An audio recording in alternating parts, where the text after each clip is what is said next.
Ms. Gipson's space adventure. The children couldn't stop talking about the magical jungle adventure they had with Ms. Gipson.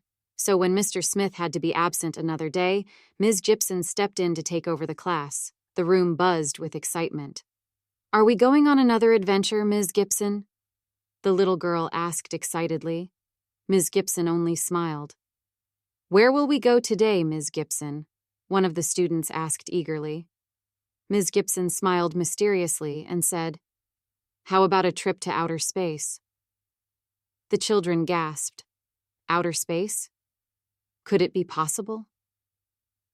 Ms. Gipson reached into her bag and pulled out the same beautiful, shimmering map from before. This time she tapped it with a silver pencil, and the classroom started to shimmer and shake. In an instant, the room disappeared, and the children found themselves floating in a spaceship, surrounded by the vastness of space. The walls of the spaceship were made of glass, and through them the children could see countless stars twinkling in the darkness. "Welcome to our space adventure," Ms. Gipson announced, wearing a shiny astronaut suit. The children giggled when they realized they were all wearing spacesuits too, complete with helmets. "Our first stop is the moon," Ms. Gipson said, steering the spaceship towards a big gray ball in the sky. As they landed gently on the moon's surface, the children marveled at the low gravity bouncing up and down with every step. "Look at Earth," one student exclaimed, pointing at the beautiful blue and green planet hanging in the sky. Ms. Gipson explained how the moon doesn't have air like Earth, and how it was covered in craters made by meteoroids. She even let them collect some pretend moon rocks to take back to the classroom.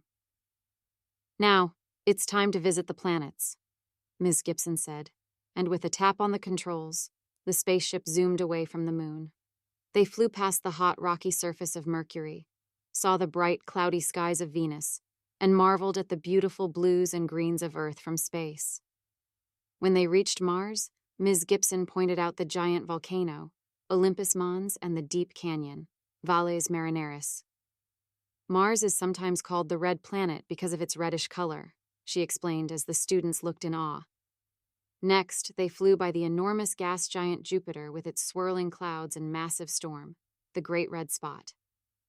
Ms. Gipson shared how Jupiter is so big that all the other planets could fit inside it. "Look at the rings!" a student shouted as they approached Saturn.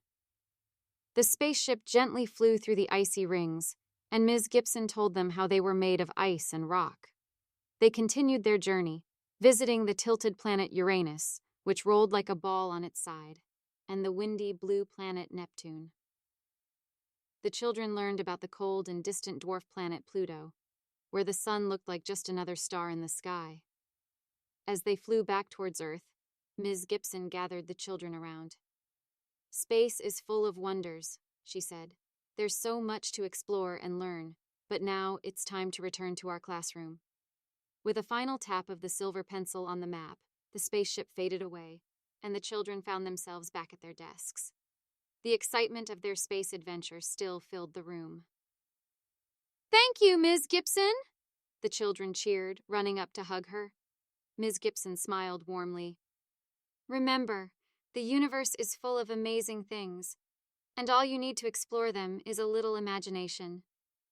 We're blasting off to outer space, zooming through the stars, what a race. Planets spinning, big and bright. Hold on tight, we're taking flight. Round and round the planets go, Mercury's hot and Venus glows. Earth is where we live and play, Mars is spread so far away. Jupiter's big, Saturn's rings, Uranus spins, Neptune sings. Through the stars we fly so high, on this Gipson space ride. Jupiter's stormy, swirling fast, Saturn's rings a sight to last. Uranus tilts, Neptune's blue, every planet's calm.